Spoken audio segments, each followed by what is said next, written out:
Hi, welcome to webinar, 3 Mistakes Most Businesses Make with Google Shopping That Could Be Costing You Thousands. My name is Andy Splichal and I'm hosting the webinar today. I wanted to thank you for joining me. You made a great decision. We're going to go over some items, whether you're currently using Google Shopping or if you're planning to in the new year, that's going to save you quite a bit of money. So let's get started here. And the first thing we're going to do is take a look at today's agenda and what we're going to cover. If you have any questions during the webinar, go ahead and put them into the chat button. And time permitting, at the end of the webinar, I will take some questions if you have them. So getting started on today's agenda, we are going to do an overview of Google Shopping, look at what it is and how exactly it works. We are going to take a look at some of the costly mistakes that are commonly found with advertisers that use Google Shopping, and we're going to review what you immediately should do to stop flushing money down the drain.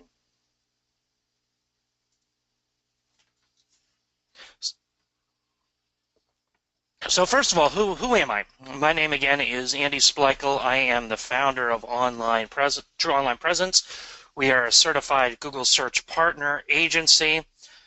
I am also the author of Make Each Click Count. Make Each Click Count is available on Amazon.com for $24.95. It's also available on www.makeeachclickcount.com. For there, you can get it at no charge. Just pay the $9.95 shipping and handling, and we'll get it out to you right away. So the story of True Online Presence. My previous experience, I was a director of web and marketing between 2003 and 2014 for a company annually on the Inc. 5000 and the Internet Retailer 500.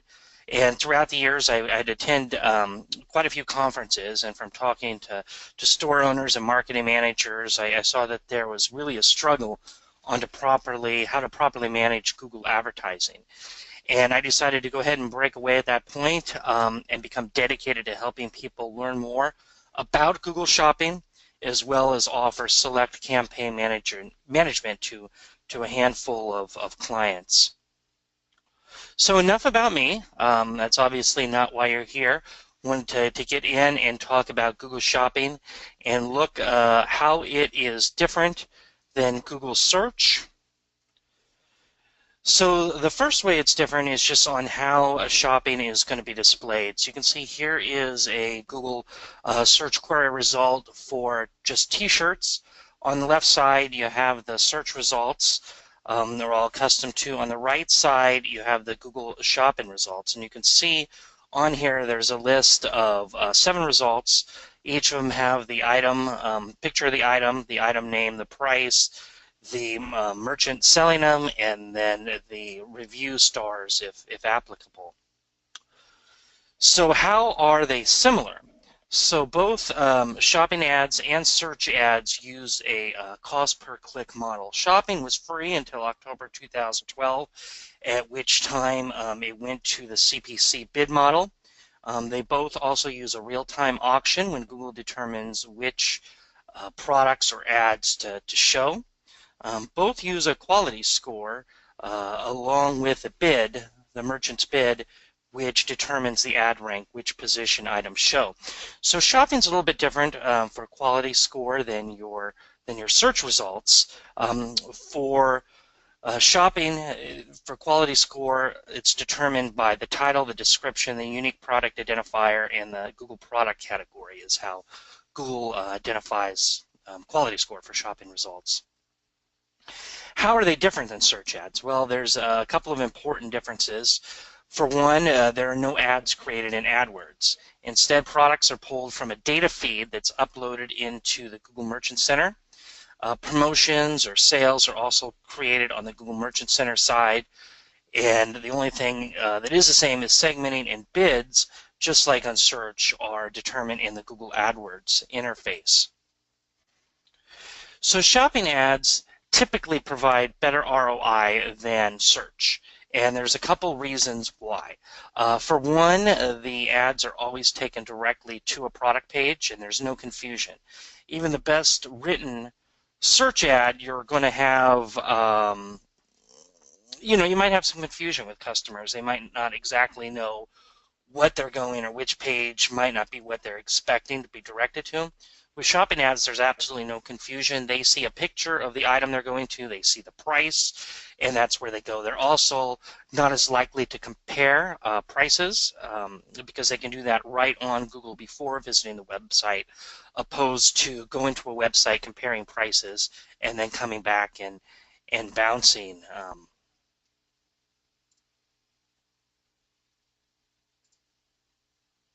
So Google Merchant Center, it all starts with Google Merchant Center, and we're going to take a quick look at what's needed to start.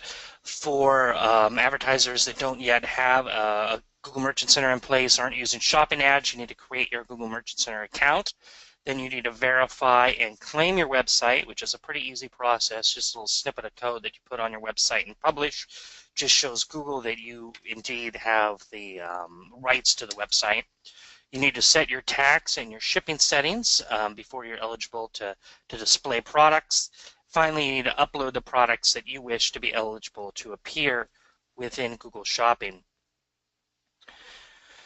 So typically for clients with more than just a handful of products, I always recommend using a third-party company for uploads. And this is because to be successful, you're going to want to customize your feed, and we'll explain why in just a couple of minutes.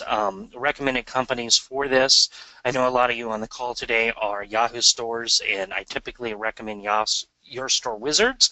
They are a great resource with Yahoo stores and really can help you sort out your feed and get up and running. For other stores where Your Store Wizards doesn't support, I recommend GoDataFeed. And real quick, before we get into everything else, let's take a look at what Google Merchant Center looks like.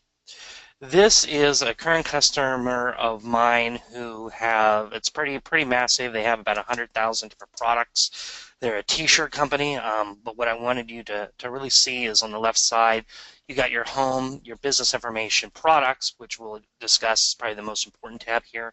Promotions, where you set that up, the tax and the shipping that we just discussed, where you set up, and then the shopping ads.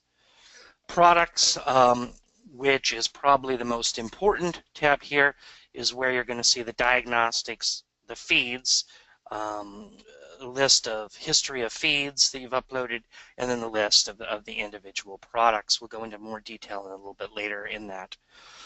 So let's look at integrating Google Merchant Center feed with your Google AdWords account.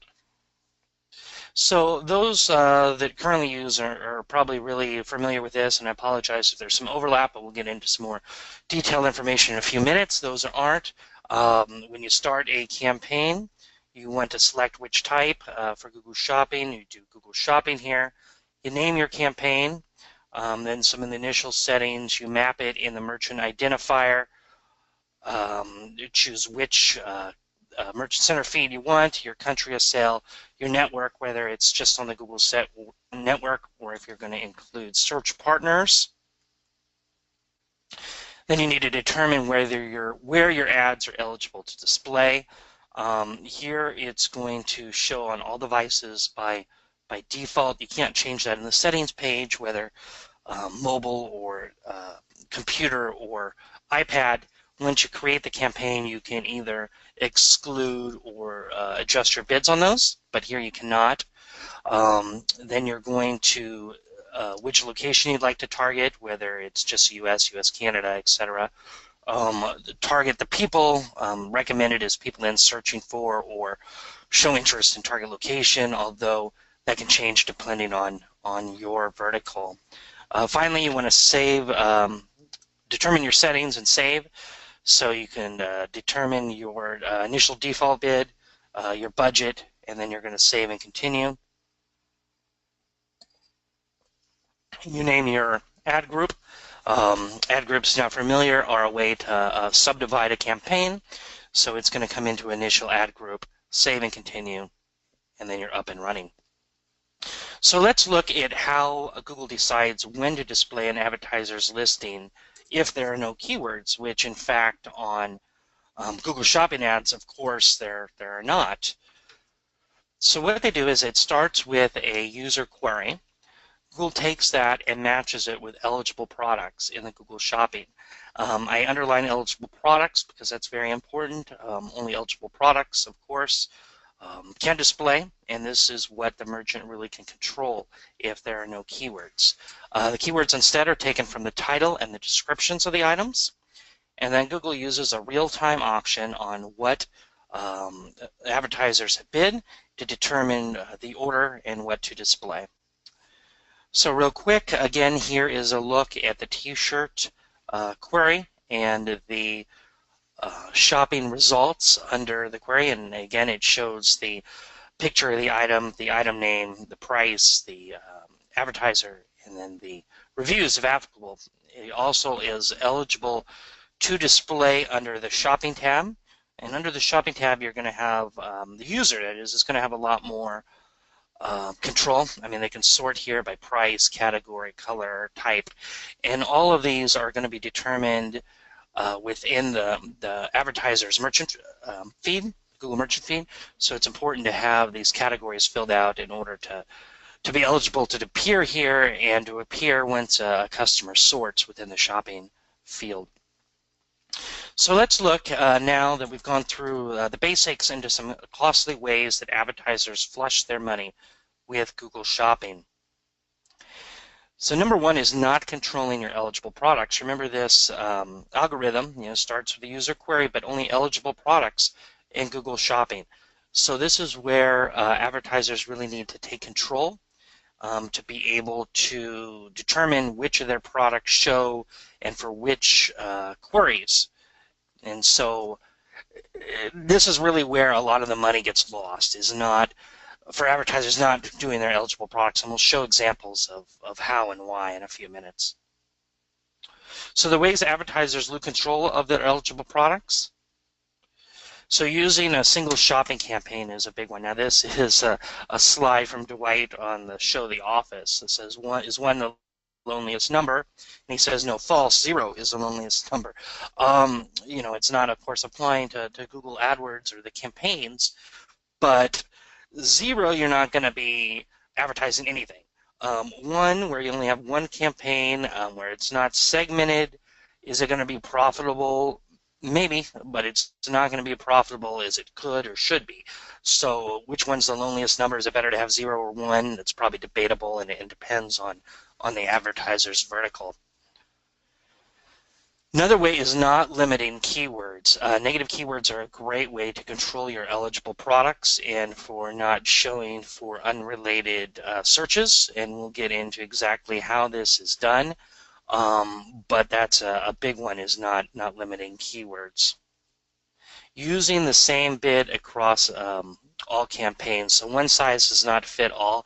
A lot of advertisers still are in the mode of when Google Shopping used to be free, and they would just want to get their products up and throw everything up and hope that it gets them sales. Well, now that it's not free and it's a CPC, advertisers can be spending a lot of money on it, but a lot of accounts that I review still are just using one campaign with one bid, whether it's 50 cents or 25. They're just sending all the keywords and hoping it's profitable, and if it's profitable, they're happy. But this is a huge mistake, and advertisers doing this are wasting a whole lot of money. Another way they're wasting money is using the same bid across all devices, whether that's on a single campaign or multiple campaigns. Generally, I've never seen a campaign where computers and mobile devices convert at the same level. And so the bid should not be the same bid. You need to optimize the bid to make sense as far as your ROI and your CPA. Another mistake is using the same bid across all different states. Recently took on a client who was a surfing company, and they were using the same bid everywhere, even though Florida and California, of course, as you would probably imagine, had a much better cost per acquisition on surfing supplies and wetsuits, what have you, than the rest of the country. So we upped those bids immediately. Their whole account improved for profitability and for the number of conversions. So typically you don't want to be bidding the same across states because, regardless of what you're selling, usually one area may convert better than another. So where do you want to start to get rid of some of these mistakes? You want to look first of all at your data feed. This is where all the information is pulled regarding your products, and it's going to be the key to increasing profitability in your account. So these are the current fields. There are about 50 of them that are supported in Google Shopping data file. It's pretty overwhelming. You can take a look at these real quick. You don't have to have all of them. The more of them you do have, the better your quality score is going to be. Also, the more it's going to show within the shopping tab because customers can easily segment. But like I said, not all of them are going to be required.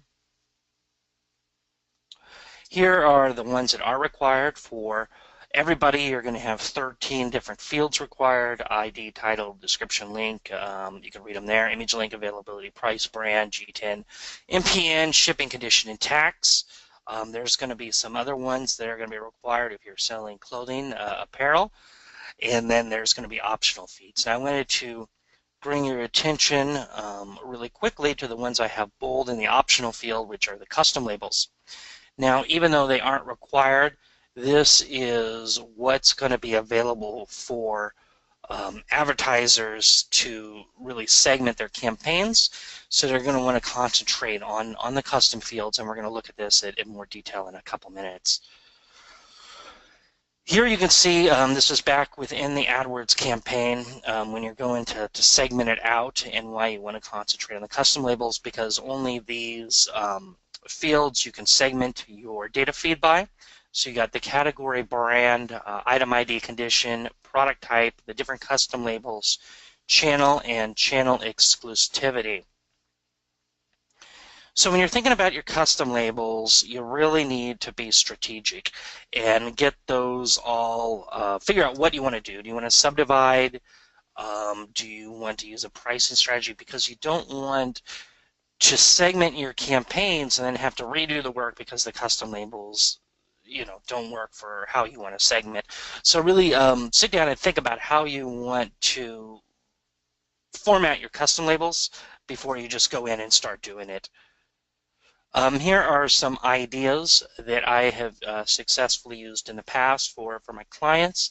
Subcategories, some pricing strategies, use custom labels to segment out bestsellers, profit margin, conversion rates, or seasonality is just a few ideas, but really it's going to depend on your vertical on how you would like to segment out your custom labels. So when you take control of your feed and which your eligible products are able, you're now ready to move the needle. And we're going to look at some great ways to be able to move the needle here. Number one way is going to be segmenting and bidding. Notice the order that I put this in. I did not put bidding and segmenting. I put segmenting and bidding because you're going to want to segment before you change the bids. And we're going to look at how to do this and why. The number two way is going to be limiting unwanted searches. We're going to use negative keywords to do this, and just like this image shows, if you don't limit it on negative searches, by using negative keywords, it's going to put a real squeeze on your piggy bank. Number three way to move the needle is going to be to tidy up your house. You're going to want to fix those errors that are in Google Merchant Center, and we're going to look at doing that as well.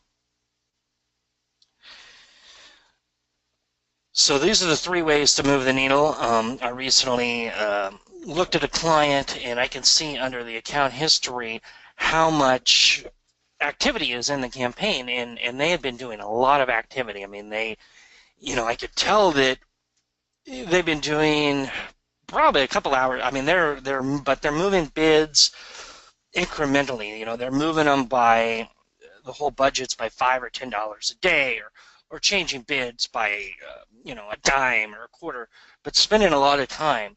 But they're really just running on a hamster running on a treadmill, because they're not doing anything that's going to substantially move the needle in their account. If you want to move the needle in the account, then you're going to want to do these three things, and we're going to look at each: the segment and adjust bids, the limiting of unwanted searches, and cleaning up your merchant center. So number one, segmenting your campaigns. So we looked at this earlier when we first created a shopping campaign, and what you're going to end up with is this: is all products on your initial campaign. So to be able to segment that, you're going to click on the little plus arrow, and you're going to get this screen where it gives you a way to segment those, and you're going to get these 10 fields: category, brand, item, condition, product type, custom labels, channel, and channel exclusivity. This is where the strategic planning on your custom labels is going to come into play. We're going to subdivide this one. I subdivided by brand. So you can see this is a client that sells supplements. I'm going to do it by brand, integrative therapeutics. And then I'm going to, the bid on this was 50 cents. I'm going to exclude everything else. So only eligible products it'll be can show in this campaign are going to be with the brand label integrative therapeutics in the CSV file. You can see this is what it's going to look like. Everything else is excluded. Integrative therapeutics has 50 cents. Then you can segment it further based on what you have set up in your custom label. So for custom label here, I used a custom label 0, the first field, and I'm using a tiered pricing structure. And the reason I'm doing this is so I can bid more for this client on higher priced items than I'm bidding on lower priced items. So you can see I've divided this into a couple different ranges, 20 to 40, 40 to 60, 60 to 100, etc. So I'm going to add all these and click Save, and then I'm able to do the bids. So why do you want to segment? Again, it's in order to be able to take control of your campaigns and your eligible products. Remember those costly mistakes that we had discussed earlier in the webinar? Using the same bid across campaigns? Well, being able to segment is a great way to put into multiple campaigns, so you can bid differently based on historical results. So you're bidding more for campaigns that convert opposed to those that do not. Also, using the same bid across device was another costly mistake. This is going to be determined on the campaign level. So if you don't split out into different campaigns, then you're going to be stuck with the bid plus or minus the same for the whole campaign. But if you split out across campaigns, then you can change the bid in the campaign. Here's a quote by Theodore Roosevelt: the more you know about the past, the better prepared you are for the future. Now, of course, we all know he was not discussing AdWords or Google Shopping, but this is definitely true, because once you segment into different campaigns and or different ad groups, you can use your account history to optimize your campaign. So number two way to move the needle with your Google Shopping is you want to limit unwanted searches. So why do you want unlimited searches? Well, you want to take control of your eligible product. So you've seen a pattern yet, you want to be able to control it. And how to add negative keywords. So there's going to be 3 different ways to add negative keywords, but what you're going to want to use to reference is going to be using the search terms report in your AdWords interface. So the 3 different ways, and we'll look at each in a second, but you want to add negative exact. You can add that directly from your search terms report. You can add negative phrase or broad match at either the ad group or the campaign level, or you can add negative words into the shared library using the campaign negative keywords. So first one to do is you want to access your search term report. So to do that, you click on the Keywords tab, then you click on the Search Terms, and this is going to give you a list of terms that have driven traffic for this campaign. Before I go any further, let me tell you this campaign was for Donald Trump t-shirts. I didn't do this with any political affiliation. I just did it because this campaign had a whole lot of traffic, and I wanted to show you a campaign with a lot of traffic. So for this campaign, you can see all of the different keywords that were driving conversions. All of them are pretty good. Trump hat here had a pretty high cost per acquisition of $46.27. I ended up splitting that into a different ad group, which we can look at why in just a second, but all the other ones at the beginning were pretty good. However, if I scroll down further on the page, I can see some terms that I did not want to appear for. So those included this inappropriate t-shirt, anti-Donald Trump shirt, Trump that B shirt. These are words that I wouldn't want my Trump t-shirt campaign to be displaying for. So to get rid of those as a negative, you can click on them and then go up here and click on the add as a negative keyword. And then you can see when you come back to the search term report, it's going to show excluded. Second way is to go to the negative keywords tab, which is located right next to the search terms report. You can add these either negative keywords at either the ad group level or the campaign level. Like I said, I had split out Trump hats into its own ad group level. So when I'm adding negative keywords, if I'm putting them into the campaign level, this negative would affect the results for both the Trump t-shirt and the Trump hats. If I put it into the ad group level, it would just affect the Trump t-shirt campaign or ad group in this way. But you can click on either of these, and then you can put in your negative keyword. The different match types, just like in your search ads, are going to be supported in the negative keyword. So you have your exact, your phrase, your broad match modifier, and your broad. I'm using the phrase, a negative keyword here. I'm putting the quotes around it, and you click save, and it goes into the campaign negative keyword group. You can see here inappropriate is now a negative keyword. The third way to add the negative keywords is by accessing the shared library. This is going to be essential for those who have large campaigns and want to not avoid the redundancy of adding negative keywords to each campaign or ad group level. So the negative keywords, you go into the shared library, you can click on the campaign negative keywords. Then you get this screen. You can see I already have a negative keyword list. You can add a new one by clicking on the red plus list, or you can modify an existing list by clicking on that list. And once you click on it, I'm just modifying it. You can see the words that are on there right now. The plus indicates a broad match modifier is being used. The other ones are just broad match. You can also, again, add negative phrase or negative exact here. And you click on the plus add. And I'm going to add inappropriate like I did before. So when the box comes up, you click inappropriate with the quotation marks around. That indicates it's going to be a phrase match. And you click save. Inappropriate's now on the list. If you scroll further down, you can determine which one. Here we go.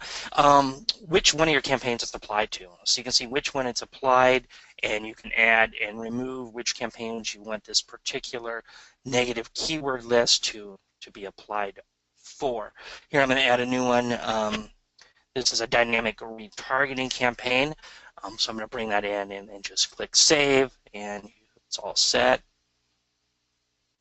So adding negative keywords is the most effective way to lower your cost and reduce useless traffic. Hopefully you can see now how it works, how it's going to positively affect your campaign and your results once your traffic is better. The third way to really move the needle when it comes to your Google shopping results is going to be being aware of errors that are in your Merchant Center account. Don't simply bury your head in the sand. I recently looked at a client's account who told me, I had set up my Merchant Center account, there were no errors, and I haven't looked at it since. So we went in and I looked at it with him, and 40% of the data feed was not being shown because of errors. And Google is always tinkering, not always, but periodically tinkering with the data feed on what's required, the different format for the different fields. And once they make a change, if it's a required field and you're not in compliance, it's going to cause an error, and that product's no longer going to be eligible to display. So we're going to look at the Google Merchant Center and how you can figure out where the errors are. So we discussed this earlier in the presentation, but if you go to products and then diagnostics, it's going to give you, within your Merchant Center, it's going to show you what your errors are. So here's a look at that, and you click on, under the items tab here, the different errors, and you're going to see this. Remember, this is my t-shirt client, where they have 100,000 different products. So this is pretty good. I mean, you can see incorrect product identifiers, 362 products, unknown product category values, 327, all under 1%. Most of these errors are caused by the inventory management system, but we're working on them. And overall, it's a pretty clean feed with under 1% of 100,000 items. But if you go here, you can really see in your Merchant Center feed what the issues are, and then how to fix is really going to be the key, depending on what the error is within your Merchant Center. So steps to fix is, first thing you need to do is you need to determine the error. So you need to go into your Merchant Center, determine what the error. Now on those, when you click on them, it's going to give you a list of 50. It's just the examples that Google doesn't give you every error. It's just going to give you an example. So if you have a ton of errors, it's not going to show you the whole feed. It's just going to show you 50. But you can figure out what the error is, and from there you can pinpoint the items in your data feed that are causing errors and causing them not to show. And then you need to fix it. Whether this is a mapping issue and you may need the assistance from your third-party feed if you're using it, like your Store Wizards or a Go Data feed, or if it's an issue within your store where you need to fix it on your store, but you'll need to concentrate on fixing it before Google will approve. And then once you fix it and the data feed runs, typically it can take up to 3 days, 72 hours before the item is then approved. So key takeaways from today, what I really want you to leave here knowing is to know how Google Shopping works now and how it could work to make your traffic better. Remember, if you set it and forget it, you're going to have a bad time. So if this is applying to both the Merchant Center, whether you first start it and leave it, or your campaigns, you upload some campaigns, you have one bid on all the products, you're going to have a bad time. Even if it's profitable, it's not going to be as profitable as it should be. So no excuses, you need to do the work. A lot of merchants think that there shouldn't be the same work involved in shopping campaigns as there are in search. It just depends how profitable you want your shopping campaigns to be. For those that want them to be really profitable, you need to do the work in order to optimize, to segment, and to define what is converting into high levels and profitable levels, and segment out and bid, and so there's a ton of work to do.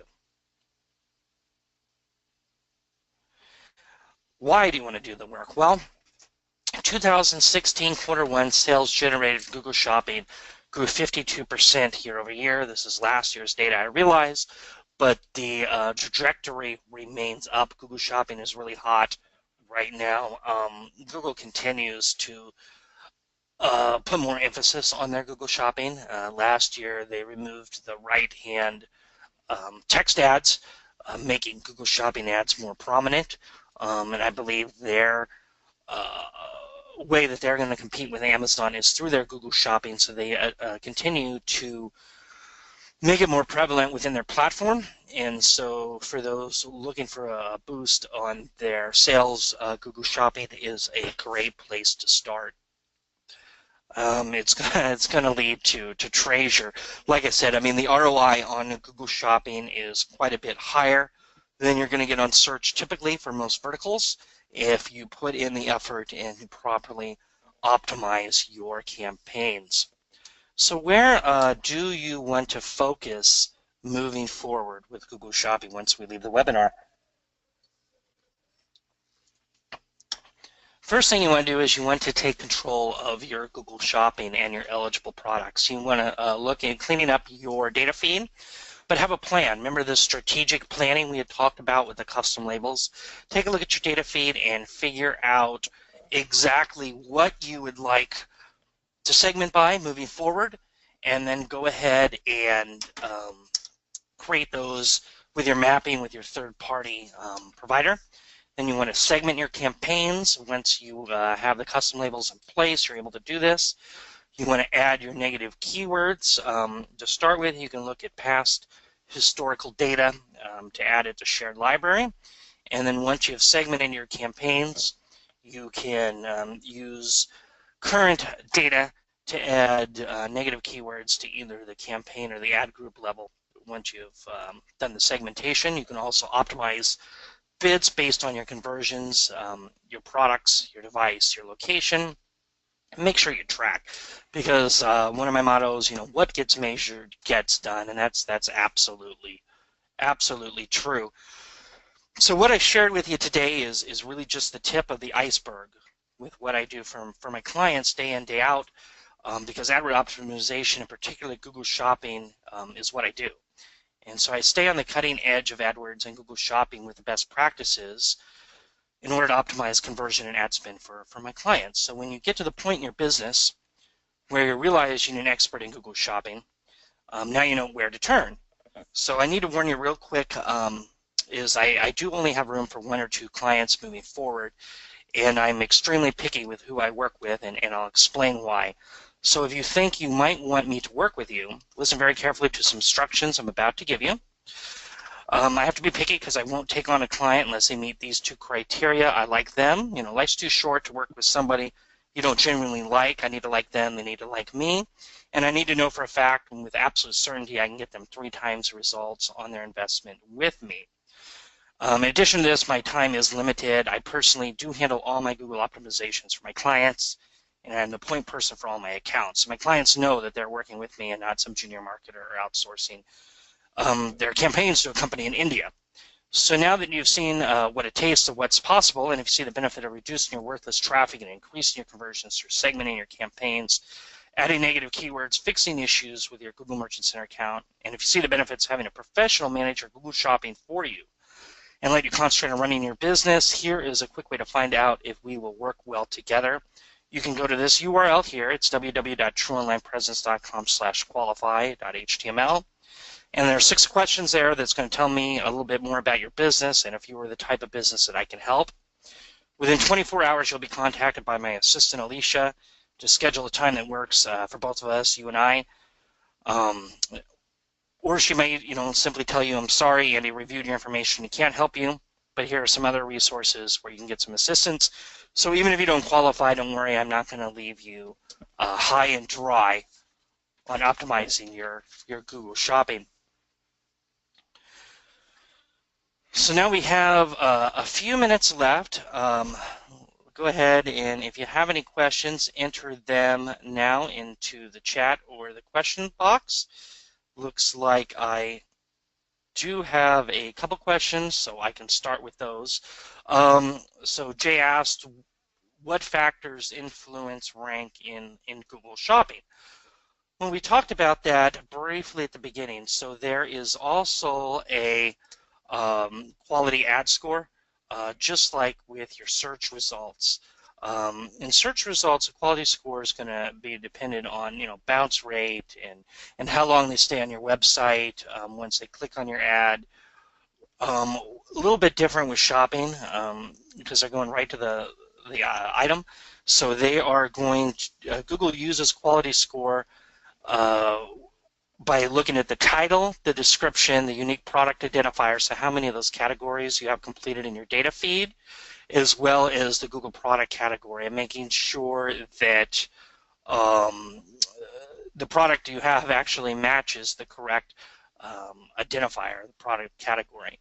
And if all those are good, you get a good quality score. And just like with the search, if you have a higher quality score, it's going to cost you less on a cost per click basis, and also help your ad rank along with your bid. The other question, I see another one here, is somebody asked before, was managing 50,000 negative keywords. How do I maintain conversion multiples with a list of unproductive trigger words is growing to an unmanageable level? So 50,000 negative keywords, is a ton. And what I would probably say, I mean, I can't see your account, obviously, or your campaign, but if you have 50,000 keywords, negative keywords, you probably are not making good use of the different negative match types. So I don't know if those are 50,000 most likely exact long-term phrases that you're using as negative keywords, but I would look at the different match types and combining these by using some negative phrase match or even negative broad match.